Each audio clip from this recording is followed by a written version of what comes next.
अब सिर्फ सुनने का नहीं, जुड़ने का समय है। और अब बिखरे रहने का नहीं, संगठित होने का समय है।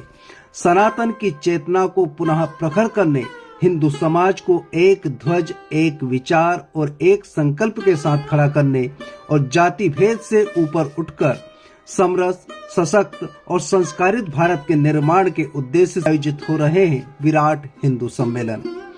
इस आयोजन की सबसे बड़ी विशेषता यह है कि राष्ट्रीय स्वयंसेवक संघ के शताब्दी वर्ष के उपलक्ष्य में संपूर्ण हिंदू समाज के सहयोग से आगामी दिनों में यह सम्मेलन वृहद, संगठित और व्यापक स्तर पर आयोजित किए जाएंगे।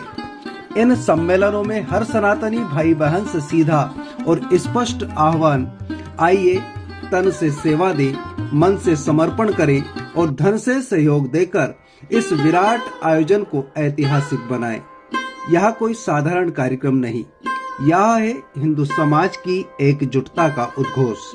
यहाँ न कोई ऊंच नीच, न कोई जाति पाति, यहाँ है केवल सनातनी एकता और सामाजिक समरसता।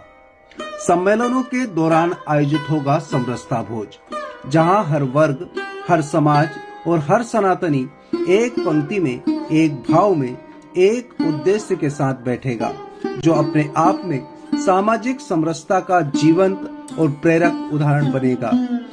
आइए जुड़िए और विराट हिंदू सम्मेलन को अपनी उपस्थिति, सहभागिता और सहयोग से इन आयोजनों को सफल बनाइए।